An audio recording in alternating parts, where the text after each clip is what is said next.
আজকে আমাদের বিদ্যুৎ কেন্দ্র আমাদের আছে, বিদ্যুৎ উৎপাদনের সক্ষমতা আমাদের আছে আমরা বলছি। কিন্তু বিদ্যুতের জন্য আমাদের প্রয়োজনীয় জ্বালানি নাই। আমাদের সমাজে, আমাদের দেশে নানান মতের মানুষ থাকবে, নানান বিশ্বাসের মানুষ থাকবে। কিন্তু দিন শেষে আমরা একমত হব দেশের প্রশ্নে, জনগণের প্রশ্নে, গণতন্ত্রের প্রশ্নে, আমাদের অগ্রগতি সমৃদ্ধির প্রশ্নে। ১৪০ নম্বর নির্বাচনী এলাকা মেলান্দহ ও মাদারগঞ্জ উপজেলা জামালপুর ৩ আসনের আলোচনায় ভিন্ন মতে সহমত। দর্শক, দেশে এবং প্রবাসে যে যেখান থেকে দেখছেন সবাইকে শ্রদ্ধা সহ শুভেচ্ছা। আমরা বিশ্বাস করি ভিন্নমত মানেই বিভাজন নয়, বরং দেশের প্রশ্নে সহমত হওয়াটাই সবচেয়ে বড় দায়িত্ব। আসন থেকে রাষ্ট্র দায়িত্বের সংলাপ আয়োজনে আজ আমাদের সাথে সম্মানিত অতিথি হিসাবে উপস্থিত আছেন জনাব মোহাম্মদ মোস্তাফিজুর রহমান বাবুল, সংসদ সদস্য জামালপুর ৩। স্বাগতম আপনাকে। ধন্যবাদ আপনাকে। শুরুতে কোনো প্রশ্ন না করে যদি জানতে চাওয়া হয় যে আপনার মাথায় ঠিক কোন বিষয়টি ঘুরপাক খাচ্ছে, যেটি আপনি আমাদের অনুষ্ঠানের মাধ্যমে বলতে চান এবং অনুষ্ঠানটি শুরু করতে চান। বাংলাদেশের মানুষ আপনার গণতন্ত্র প্রিয় মানুষ। এটি গণতান্ত্রিক সমাজের আকাঙ্ক্ষা আমাদের দীর্ঘদিনের। গণতন্ত্রের জন্যেই আমাদের মুক্তিযুদ্ধ, গণতন্ত্রের জন্য আমাদের ৯০-এর ছাত্র গণ অভ্যুত্থান, গণতন্ত্রের জন্যে ২৪-এর জুলাই আগস্টের রক্তক্ষয়ী অভ্যুত্থান। এই সকল সংগ্রাম, সকল যুদ্ধ, সকল অভ্যুত্থানের পেছনে কাজ করেছে মানুষের গণতান্ত্রিক আকাঙ্ক্ষা। আমরা সেই আকাঙ্ক্ষার বাস্তবায়ন দেখতে চাই। বাংলাদেশের মানুষ সেই আকাঙ্ক্ষার বাস্তবায়ন দেখতে চায়। বাংলাদেশ যদি সত্যি সত্যি একটি গণতান্ত্রিক রাষ্ট্র হিসাবে বেড়ে উঠতে পারে, গড়ে উঠতে পারে, গণতান্ত্রিক প্রতিষ্ঠান, গণতান্ত্রিক কাঠামোগুলো যদি শক্ত ভিতের উপর দাঁড় করানো যায়, বাংলাদেশের মানুষ যদি প্রতি ৫ বছর বাদে বাদে সরকার গঠন করবার, সরকার বদল করবার সুযোগ পায়, আমি মনে করি যে এটি হবে আমাদের স্বাধীনতা উত্তর বাংলাদেশে, আমাদের দেশের জন্যে, আমাদের জনগণের জন্য, আমাদের জাতির জন্যে বড় অর্জন। আমি চাই মানুষের এই স্বপ্ন, মানুষের এই প্রত্যাশাটা এই বাংলাদেশে পূরণ হোক। অসংখ্য ধন্যবাদ। আপনার শুরুটাই মিলান্দহ মাদারগঞ্জকে একজন প্রবাসী অথবা একজন বহিরাগত মানুষ আপনার আসনকে কিভাবে চিনবে এবং সেই সাথে আপনার আসনের প্রধান পরিচিতিটা আসলে কি? আমরা নানাবিধ সমস্যা সংকট নিয়ে আমরা মেলান্দহ মাদারগঞ্জবাসী আমরা আছি। উন্নত শিক্ষার সমস্যা আমাদের আছে, মানসম্মত শিক্ষা প্রতিষ্ঠানের আমাদের অভাব আছে, আমাদের এলাকায় শিল্প প্রতিষ্ঠান নাই, আমাদের এলাকায় আপনার শিক্ষিত তরুণদের কর্মসংস্থানের ব্যবস্থা নাই, আমাদের এলাকায় মাদকের সমস্যাটা প্রকট, আমাদের এলাকায় গ্রামীণ অবকাঠামোগুলো ভেঙে পড়েছে। আমাদের সামনে কাজ হচ্ছে মানসম্মত শিক্ষা নিশ্চিত করা, উন্নত শিক্ষা প্রতিষ্ঠানের ব্যবস্থা করা, কর্মসংস্থানের সুযোগ তৈরি করা এলাকায় এবং এলাকার বাইরে।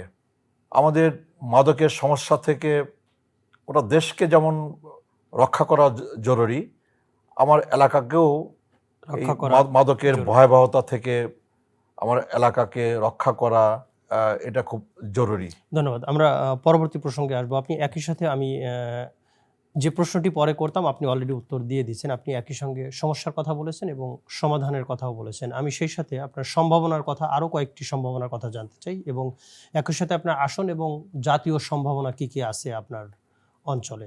আমার এলাকায় বর্তমান সরকারের পক্ষ থেকে নবায়নযোগ্য বিদ্যুতের উপর সর্বোচ্চ গুরুত্ব আরোপ করা হয়েছে এবং সৌর বিদ্যুতের উপর সর্বোচ্চ গুরুত্ব আরোপ করা হচ্ছে এবং ইতিমধ্যে আমার এলাকায় ১০০ মেগাওয়াট সৌর বিদ্যুতের কাজ আপনার শেষ পর্যায়ে এবং আরও ১০০ মেগাওয়াট বিদ্যুৎ উৎপাদনের জন্যে একটা প্রকল্প ইতিমধ্যে অনুমোদিত হয়েছে আর কি।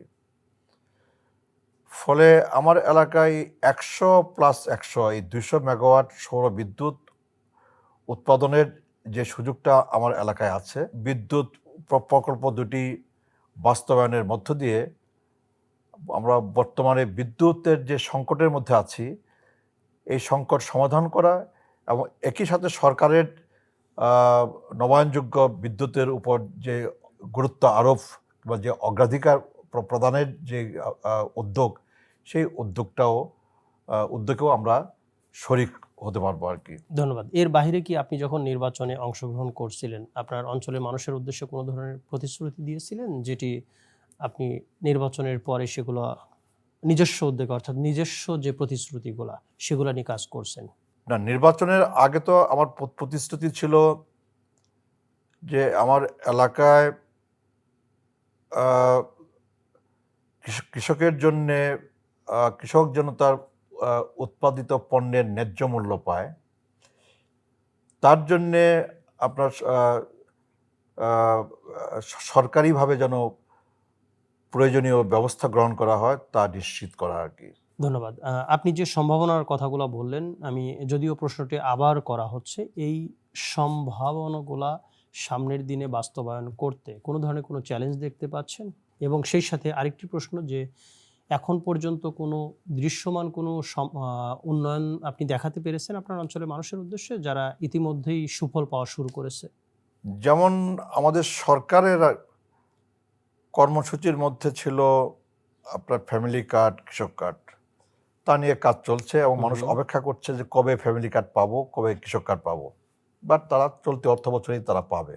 একই সাথে এই সরকারের আরেকটি জনপ্রিয় কর্মসূচি হচ্ছে যে মসজিদ মন্দিরের আপনার ধর্মীয় প্রতিষ্ঠানের জন্যে আপনার রাষ্ট্রীয়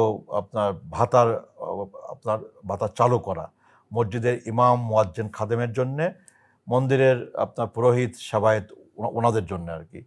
এবং ইতিমধ্যে এটা সারা বাংলাদেশে এটা চালু হয়েছে এবং চলতি অর্থ বছরেই আপনার উপজেলা পর্যায়ে, পৌরসভাতে, ওয়ার্ড পর্যায়ে প্রতি ওয়ার্ড থেকে 4টি করে মসজিদ এবং ইউনিয়ন পর্যায়ে প্রতি ইউনিয়ন থেকে 15টি করে মসজিদ এই কর্মসূচির আওতায় আনা হয়েছে এবং প্রস্তুতিমূলক কাজ চলছে। আর আমার এলাকায় আপনার এর বাইরে আপনার আপনার গ্রামীণ যে অবকাঠামো, যে বিগত কয়েক বছরে এই গ্রামীণ অবকাঠামো নির্মাণ করা, কাঁচা সড়কগুলোকে পাকা করা কিংবা পাকা সড়কগুলোতে মেরামত করা, সংস্কার করা, মেনটেনেন্স করা, এই কাজগুলো কিন্তু গত কয়েক বছরে হয় নাই। এগুলো কিন্তু খুব অবহেলা করা হয়েছে। ফলে গ্রামের মানুষের কিন্তু মানুষ কিন্তু খুব সহজে স্বাচ্ছন্দ্যে তারা কিন্তু চলাফেরা করতে পারে না। ফলে আমার সামনে একটা বড় একটা অগ্রাধিকার হচ্ছে যে এই গ্রামীণ অবকাঠামোকে সচল করা, মানে অচল গ্রামীণ অবকাঠামোকে সচল করা, মানে আপনার সেই লক্ষ্যে আমি কাজ করছি এবং বর্তমান সরকার তার সীমিত সামর্থ্যের মধ্যেও এই গ্রামীণ অবকাঠামো নির্মাণ করা, কাঁচা সড়ক পাকা করা এবং ভাঙা সড়ককে সচল করার জন্য কিন্তু আপনার এই সীমিত সামর্থ্যের মধ্যেও এটা আপনি জানেন যে একটা ভঙ্গুর অর্থনীতি নিয়ে, একটা ভঙ্গুর একটা আর্থিক একটা অবস্থা নিয়ে আমাদের সরকারকে যাত্রা শুরু করতে হয়েছে। ধন্যবাদ। এই জায়গায় আমি একটি প্রশ্ন করতে চাই যে দেশের অর্থনীতি এবং তরুণ প্রজন্মের কর্মসংস্থান নিয়ে আপনি যদিও আপনার কথা উল্লেখ করেছেন যে ভঙ্গুর অর্থনীতি, এই অর্থনীতিতে আপনার কোনো উদ্বেগ কাজ করছে কিনা? একটা ভঙ্গুর অর্থনীতি নিয়ে আমরা কাজ শুরু করেছি। আমাদের ব্যবসা বাণিজ্যে একটা বিশৃঙ্খল একটা পরিস্থিতির মধ্যে আমাদের কাজ শুরু করতে হয়েছে। আমাদের ব্যাংকিং খাতে একটা বিশৃঙ্খল একটা পরিস্থিতিতে আমাদের কাজ শুরু করতে হয়েছে। আমাদের শেয়ার মার্কেটে একটা বিশৃঙ্খল পরিস্থিতিতে আমাদের কাজ শুরু করতে হয়েছে। আমাদের বিনিয়োগে একটা নেতিবাচক একটা পরিস্থিতিতে আমাদের কাজ শুরু করতে হয়েছে। এই সব নেতিবাচক পরিস্থিতির মধ্যে কাজ শুরু করা এবং আপনার এই পরিস্থিতি থেকে আমাদের অর্থনীতিটাকে একটু বের করে নিয়ে আসা, এটাকে আবার একটা সচল করা, এটাকে আবার একটা সামনের দিকে এগিয়ে নিয়ে যাওয়া, এই কাজটা কিন্তু খুব সহজ না, কাজটা খুব কঠিন কাজ। কিন্তু আসার কথা হচ্ছে এই যে আপনার জনাব তারেক রহমানের নেতৃত্বে গত 17ই ফেব্রুয়ারিতে সরকার গঠিত হবার পর আমাদের সরকারের দিক থেকে আমাদের ব্যাংকিং খাতকে সচল করা, শৃঙ্খলা ব্যাংকিং খাতে ফিরিয়ে আনা, আমাদের বিনিয়োগ বৃদ্ধি করা, দেশীয় বিনিয়োগ, বাইরের বিনিয়োগ আকৃষ্ট করা, তার জন্য নানা উদ্যোগ, নানা কর্মসূচি, আমাদের শেয়ার মার্কেটকে আবার আপনার সচল করা, ব্যবসা বাণিজ্যের সাথে যারা জড়িত তাদেরকে নানা প্রণোদনা দেওয়া, তাদের ব্যবসা বাণিজ্যকে সহজ করে তোলার জন্যে নানা পদক্ষেপ কিন্তু ইতিমধ্যে গ্রহণ করা হয়েছে। বিশেষ করে চলতি বাজেটে আপনার নানা উদ্যোগ, নানা পদক্ষেপের কথা নিশ্চয়ই আমরা সবাই এই জানি। এত কিছুর মাঝেও একটি বিষয় বলেন যেটিতে আপনি সবচেয়ে বেশি উদ্বেগের জায়গা খুঁজে পাচ্ছেন। আমরা না আপনার বাংলাদেশে এই মুহূর্তে তো একটা বড় উদ্বেগের জায়গা হচ্ছে আমাদের বিদ্যুৎ এবং জ্বালানি সংকট। আমরা আ আ আমরা সত্য গোপন করছি না। আমরা কিন্তু বলছি না যে আগামী ৩ মাসের মধ্যেই আমরা বিদ্যুৎ সমস্যার সমাধান করে ফেলব। আগামী ৬ মাসের মধ্যেই বাংলাদেশে বিদ্যুৎ সমস্যার সমাধান হয়ে যাবে। জ্বালানির সংকট কেটে যাবে, আমরা কিন্তু বলছি না। আমরা বলছি যে বিদ্যুৎ ব্যবস্থায় যে সংকট তৈরি হয়েছে কিংবা যে সংকটটা নিয়ে আমাদের বিদ্যুৎ খাতটা দাঁড়িয়ে আছে, এই সংকটটা কাটিয়ে উঠতে, অর্থাৎ বিদ্যুতের উৎপাদন বৃদ্ধি করতে, বিদ্যুতের সঞ্চালন ব্যবস্থাকে সচল করা, সাথে বিদ্যুতের গ্যাসের বিষয়টা। বিতরণ ব্যবস্থাকে সচল করা, হুম। আমাদের গ্যাসের যে আপনার স্বল্পতা, নতুন করে গ্যাস ফিল্ড আবিষ্কার করা, আমাদের আমাদের অভ্যন্তরে নতুন নতুন নতুন নতুন নতুন করে গ্যাসের উৎপাদন বৃদ্ধি করা, নতুন নতুন ক্ষেত্র আবিষ্কার করা, সেটা আপনার সমুদ্র, যেটাকে আমরা অফশোর বলি, অফশোর হোক, আর আপনার আপনার সমতলে হোক, আমাদের এই এই আপনার গ্যাস অনুসন্ধান করা, গ্যাস ক্ষেত্র আবিষ্কার করা, গ্যাসের উৎপাদনে মনোযোগী হওয়া, এই জায়গাটাতে আমরা যথেষ্ট অবহেলা করেছি বিগত দিনগুলোতে। আর বিদ্যুতের নামে অনেক কুইক রেন্টাল বিদ্যুৎ কেন্দ্র আমরা স্থাপন করেছি এবং নানা অনৈতিক চুক্তি আমরা সম্পাদন করেছি। ব্যবসায়ীদেরকে, বিশেষ গোষ্ঠীকে, বিশেষ ব্যক্তিকে মুনাফা আপনার মুনাফা তুলে দেওয়ার জন্যে আমাদের সরকারের বিগত সরকারের পক্ষ থেকে নানা আপনার পদক্ষেপ নেওয়া হয়েছে। কিন্তু বিদ্যুৎ খাতকে একটা ধ্বংসের আপনার একটা কিনারায় দাঁড় করিয়ে তারা দেশ থেকে পালিয়েছে। আজকে আমাদের বিদ্যুৎ কেন্দ্র আমাদের আছে, বিদ্যুৎ উৎপাদনের সক্ষমতা আমাদের আছে, আমরা বলছি, কিন্তু বিদ্যুতের জন্য আমাদের প্রয়োজনীয় জ্বালানি নাই। আমাদের প্রয়োজনীয় জ্বালানি নাই, আমাদের আপনার প্রয়োজনীয় কয়লা নাই, আমাদের প্রয়োজনীয় গ্যাস নাই, আমাদের প্রয়োজনীয় আপনার বাইরে থেকে আপনার গ্যাস আমদানির সোর্স নাই। ফলে এইটা একটা বড় সংকট আমাদের সামনে আর কি, বিদ্যুৎ এবং জ্বালানি সংকট সংকট। থেকে সমাধানের উপায়টি আপনি এবং কি এই ভাবছেন? সংকট থেকে বের হয়ে আসার জন্য আমাদের বর্তমান সরকার ইতিমধ্যে একটা দীর্ঘমেয়াদী একটা পরিকল্পনা গ্রহণ করেছে, মধ্যমেয়াদী একটা পরিকল্পনা গ্রহণ করেছে এবং স্বল্প মেয়াদেও সরকারের পরিকল্পনা কিন্তু আছে। আমাদের দেশের মানুষ চায় যে সরকার যেন স্বল্প মেয়াদে পরিকল্পনা গ্রহণ করে, দীর্ঘমেয়াদে পরিকল্পনা তো গ্রহণ করতেই হবে। এটা বাংলাদেশে আমাদের বিদ্যুৎ সংকটের একটা স্থায়ী সমাধান করবার জন্যে, একটা টেকসই সমাধান করবার জন্যে মেয়াদেও আপনাকে পরিকল্পনা গ্রহণ করতে হবে।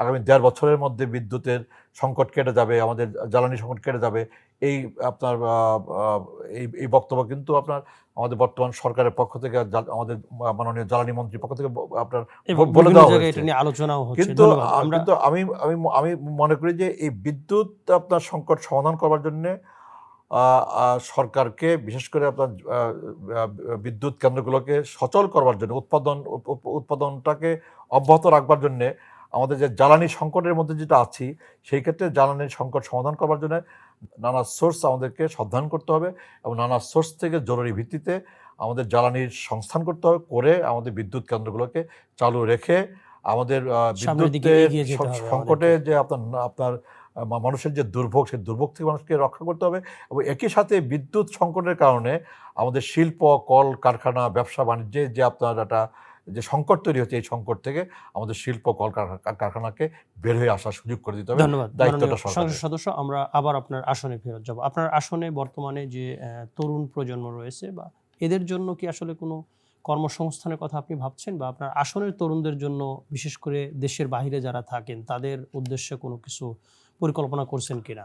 কেবল আমার এলাকায় না, সারা দেশেই আমার তরুণদের কর্মসংস্থান হচ্ছে একটা বড় ইস্যু আমাদের সরকারের সামনে, আমাদের জাতির সামনে, এবং তাদের কর্মসংস্থানের ব্যবস্থা করতে হবে। এবং এই তরুণদের কর্মসংস্থানের ব্যবস্থা করতে না পারলে আমাদের এই তরুণরা আপনার নানা অপকর্মে, নানা দুষ্কর্মে তারা জড়িয়ে পড়বে, আত্মহননের পথ তারা বেছে নেবে, আমাদের দেশ জাতি তাদের সার্ভিস থেকে বঞ্চিত হবে আর কি। সে কারণে জাতীয় পর্যায়েও যেমন তরুণদের কর্মসংস্থানের জন্যে নানা উদ্যোগ, নানা কর্মসূচি থাকতে হবে, এবং আমাদের সরকারের পক্ষ থেকে ইতিমধ্যে বলা হয়েছে যে আমরা এটা 1 কোটি তরুণের কর্মসংস্থানের একটা কর্মসূচি হাতে নেওয়া হয়েছে। আমাদের এর বাইরে বিদেশে কর্মসংস্থান সৃষ্টি করবার জন্যও সরকার কিন্তু নানা তৎপরতা অব্যাহত রেখেছে। আপনার আসনের তো ঠিক বলুন। আমার এলাকায়ও আপনার বহু সংখ্যক তরুণ তারা বিদেশে তারা পাড়ি জমিয়েছে বিগত বছরগুলোতে, এবং আমার এলাকার এমন কোনো গ্রাম পাওয়া যাবে না যে গ্রামের কোনো না কোনো তরুণ মধ্যপ্রাচ্যের অথবা ইউরোপের কোথাও না কোথাও তারা কর্মসংস্থানের ব্যবস্থা করেছে। তো আমার এলাকায়ও যেটা খুব জরুরি এবং যে কাজটা ইতিমধ্যে আমরা করছি সেটা হচ্ছে যে আমার এলাকায় যে আপনার কারিগরি যে শিক্ষা প্রতিষ্ঠানগুলো আছে, সেই শিক্ষা প্রতিষ্ঠানগুলোকে আমি খুব গুরুত্ব সহকারে বিবেচনায় নিয়েছি। এবং একটি অভিযোগ তো প্রায় শুনতে পাওয়া যায় যে আমাদের দেশের তরুণরা বাহিরে গিয়ে খুব নিম্নমানের কাজ করতে হয়, কারণ তাদের কারিগরি দক্ষতা কম। তারা যেন বিদেশে যাওয়ার আগে তারা যেন প্রয়োজনীয় কারিগরি দক্ষতা, যোগ্যতা অর্জন করতে পারে, এবং সেই একটা দক্ষ জনশক্তি হিসাবে নিজেদেরকে গড়ে তুলে, এবং একই সাথে আপনার বিদেশে গিয়ে যে ভাষার সমস্যায় তারা পড়ে, তার জন্য কিন্তু আমাদের সরকারের পক্ষ থেকে আপনার এই কারিগরি শিক্ষা প্রতিষ্ঠানের মাধ্যমে যারা বিদেশ যেতে আগ্রহী তাদেরকে একদিকে যেমন কারিগরি শিক্ষায় তাদেরকে দক্ষ করে গড়ে তোলার একটা উদ্যোগ আছে, পাশাপাশি বিদেশি ভাষায় তারা যেন বিদেশি ভাষায় পারদর্শী হতে পারে, পারদর্শিতা অর্জন করতে পারে। কিন্তু এই বিষয়টি কি আপনার একটা উদ্যোগ আছে আসনের মধ্যে এরকম কোনো প্রতিষ্ঠান দিয়েছেন? আমার আসনে এখন পর্যন্ত বিদেশি ভাষা শিক্ষা লাভের কোনো সুযোগ এখন পর্যন্ত তৈরি করা যায় নাই। কারিগরি শিক্ষা প্রতিষ্ঠান আছে, সেসব কারিগরি শিক্ষা প্রতিষ্ঠানে নানা ট্রেডে আপনার প্রশিক্ষণ আপনার দানের কর্মসূচি আছে, এবং আমি চেষ্টা করছি যে এইসব কারিগরি শিক্ষা প্রতিষ্ঠানগুলোকে আরও সচল করতে, আরও সক্রিয় করতে, এবং এই কারিগরি শিক্ষা প্রতিষ্ঠানের মাধ্যমে যেন আরও বেশি বেশি করে আমার তরুণরা যেন কারিগরি শিক্ষায় শিক্ষিত হয়ে বাইরে যেতে পারে। ধন্যবাদ মাননীয় সংসদ সদস্য। আপনি একই সাথে বিএনপির জাতীয় নির্বাহী কমিটির জলবায়ু বিষয়ক সহ সম্পাদক। বর্তমান যে প্রেক্ষাপট, এখানে যদি আপনাকে এই প্রশ্নটি করা হয় যে আপনার আসন এবং এই জলবায়ু পরিবর্তন নিয়ে আপনার বিশেষ ভাবনাটা কি? আমাদের সরকারের পক্ষ থেকে এই যে আপনার জলবায়ু পরিবর্তন, পরিবেশ বিপর্যয়, প্রাকৃতিক ভারসাম্য নষ্ট হয়ে যাওয়া, এই সব কিছু মোকাবেলা করার জন্য কিন্তু আপনার দেখবেন যে বৃক্ষরোপণের একটা বড় কর্মসূচি গ্রহণ করা হয়েছে, এবং আগামী 5 বছরে সারা বাংলাদেশে 25 কোটি বৃক্ষরোপণের একটা কর্মসূচি আমাদের সরকার হাতে নিয়েছে, এবং সেই কর্মসূচির আওতায় কিন্তু আমার 2 উপজেলায় মেলান্দহ, মাদারগঞ্জ কিন্তু আছে। এই যে আমি মাত্র গতকাল এলাকা থেকে আসছি, আমি এই গত 4 দিনে আমি বৃক্ষরোপণের একাধিক কর্মসূচিতে কিন্তু আমি সামিল ছিলাম, এবং আমরা এইসব কর্মসূচিতে অংশগ্রহণ করে বিশেষ করে যারা শিক্ষার্থী, যেমন এটা টেক্সটাইল কলেজের একটা অনুষ্ঠানে আমি ছিলাম, 120 জন ছাত্রছাত্রীকে নিয়ে একটা ওরিয়েন্টেশন কোর্সে আমি উপস্থিত ছিলাম। সেই ওরিয়েন্টেশন কোর্সে আমি যখন 120 জন ছাত্রছাত্রীকে আমি একটা অনুরোধ করেছি, আহ্বান করেছি যে আজকে যে শিক্ষা কার্যক্রম তোমাদের শুরু হলো, প্রত্যেকেই তোমরা একটা করে গাছ তোমাদের এই টেক্সটাইল কলেজ ক্যাম্পাসে তোমরা একটা গাছ রোপণ করবা, এবং এই গাছটাকে যত্ন নিবা, এবং যাওয়ার সময় তোমাদের একটা নাম ফলক থাকবে যে আজ থেকে 4 বছর আগে এই গাছটা তুমি রোপণ করেছিলা, এবং এটাই তোমাকে এই ক্যাম্পাসে বাঁচিয়ে রাখবে আর কি। তার মানে একই সাথে এখানে আপনার যেমন গাছ লাগানোর যে বিষয়টা আছে, সেই সাথে এখানে সচেতনতা খুবই গুরুত্বপূর্ণ প্রতিটা জায়গা থেকে, এবং বিভিন্ন মাধ্যমে আপনি জানেন যে চ্যানেল আইতেও একটি অনুষ্ঠান হয় প্রকৃতি ও জীবন, আপনি দেখে থাকবেন। সেখানে যেভাবে বিভিন্ন জায়গায় নিজস্ব উদ্যোগে গাছ লাগানো হচ্ছে, এই বিষয়গুলোকে আপনি কিভাবে দেখেন? বেসরকারিভাবেও যে সরকারকে সহযোগিতা করা হচ্ছে, এই বিষয়গুলো এটা মানুষকে আপনার সচেতন করতে হবে।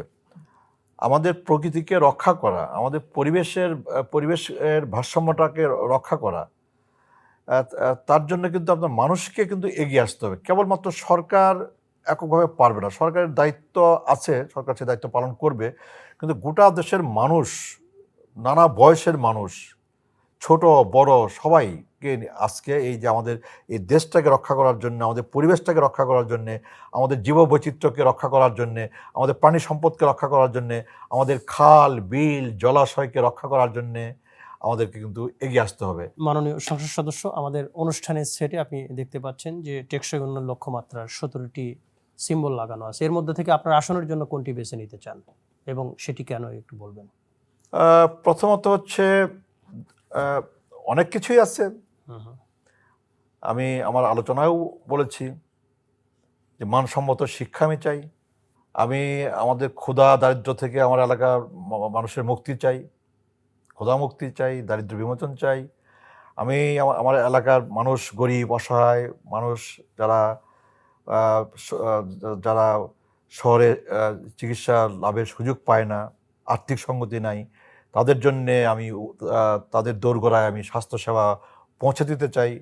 মানুষ যেন উপজেলা সদরে এসে উপজেলা হাসপাতাল থেকে কিংবা ইউনিয়ন পর্যায়ে যে সাব সেন্টারগুলো আছে, স্বাস্থ্যকেন্দ্রগুলো আছে, সেই কেন্দ্রে গিয়ে মানুষ যেন আপনার স্বাস্থ্যসেবাটা পায়। এবং সবচেয়ে বেশি গুরুত্ব যদি দিতে বলা হয় কোনটি দিবেন? মানসম্মত শিক্ষার উপর জোর দিতে চাই। কারণটা না, এই বিগত বছরগুলোতে আমাদের শিক্ষা ব্যবস্থাটাকে ধ্বংস করে ফেলা হয়েছে। আমাদের মাননীয় প্রধানমন্ত্রী জনাব তারেক রহমান 16 বছর বাদে যখন বাংলাদেশে উনি পদার্পণ করলেন, উনি বাংলাদেশে এসেই বললেন যে আই হ্যাভ এ প্ল্যান। উনি দারিদ্র্য বিমোচন করতে চান, ক্ষুধা মুক্তি নিশ্চিত করতে চান, সুস্বাস্থ্য এবং মানুষের কল্যাণ নিশ্চিত করতে চান, মানসম্মত শিক্ষা উনি নিশ্চিত করতে চান, লিঙ্গ সমতা উনি অর্জন করতে চান। আমাদের গ্রামে গঞ্জে শহরে বিশুদ্ধ পানির অভাব, স্যানিটেশনের অভাব, এটাকে উনি মোকাবেলা করতে চান। যে সাশ্রয়ী নির্ভরযোগ্য জ্বালানি, এটার উপর উনি সর্বোচ্চ গুরুত্ব আরোপ করেছেন। আপনার শিল্প কলকারখানা উদ্ভাবন, অবকাঠামো নির্মাণ, তার জন্য উনি বলছেন। আমাদের সমাজে আপনার বৈষম্য দূর করার কথা বলছেন, অসমতা হ্রাস করার কথা উনি বলছেন, আমাদের নগর এবং জনপদে আপনার টেকসই উন্নয়নের কথা উনি বলছেন। তার উপর উনি আপনার কর্মসূচির কথা উনি কিন্তু বলছেন। দিন শেষে উনি তো বলেছেন, কিন্তু আসলে বাস্তবায়নের চ্যালেঞ্জ এবং এই সবকিছুই কিন্তু আপনার ওনার কিন্তু বাস্তবায়নের তালিকার মধ্যে আছে, সবকিছুই আছে। আপনি এগুলা আসলে বাস্তবায়নে আপনারা কিভাবে চ্যালেঞ্জ ফেস করছেন, অথবা কোনো চ্যালেঞ্জ আছে কিনা, বা এখনো মানুষ আসলে পাচ্ছে কিনা, এটা একটা প্রশ্ন থেকে যায়। এই সবকিছু বাস্তবায়ন করাটাই হচ্ছে আমাদের সামনে মূল চ্যালেঞ্জ। এবং ইতিমধ্যে আমরা যে 6 মাস সময় পার করলাম, এই 6 মাসে কিন্তু মানুষ কিন্তু আপনার অনেক কিছুই অনেক সুফলই কিন্তু তারা কিন্তু আপনার পেতে শুরু করেছে। এবং আমি আশা করি যে অনেক কিছুই মানুষকে কষ্ট দিচ্ছে, অনেক কিছুই মানুষের জীবনে দুর্ভোগের কারণ হয়ে আছে। বর্তমান সরকার সবকিছুই মানুষ জনজীবনের সকল দুর্ভোগ, সকল কষ্ট, সকল সমস্যাটাকেই বিবেচনার মধ্যে নিচ্ছে। আপনার এগুলোকে তারা আমলে নিয়ে এই সব কিছু সমাধান করবার জন্য তারা কিন্তু পরিকল্পনা করছে এবং চেষ্টা করে যাচ্ছে, কাজ করে যাচ্ছে। ধন্যবাদ মাননীয় সংসদ সদস্য। আমরা অনুষ্ঠান শেষ করব। আমাদের শেষ প্রশ্ন, দেশের স্বার্থে এবং আপনার আসনের স্বার্থে ভিন্নমত থাকতেই পারে, কিন্তু সহমত হওয়া প্রয়োজন কোথায়, সংক্ষেপে বলবেন? আমাদের সমাজে, আমাদের দেশে তো নানান মতের মানুষ থাকবে, নানান বিশ্বাসের মানুষ থাকবে, কিন্তু দিন শেষে আমরা সবাই একমত হব দেশের প্রশ্নে, জনগণের প্রশ্নে, গণতন্ত্রের প্রশ্নে, আমাদের অগ্রগতি সমৃদ্ধির প্রশ্নে আর কি। ধন্যবাদ মোহাম্মদ মোস্তাফিজুর রহমান বাবুল আপনার সময় ও মতামতের জন্য। দর্শক, আপনি কি একমত? যদি আপনার মতামত জানাতে চান আমাদের অনুষ্ঠানের কমেন্ট বাক্সে জানিয়ে দিবেন, এবং সেই সাথে সুস্থ থাকবেন, ভালো থাকবেন। খোদা হাফেজ।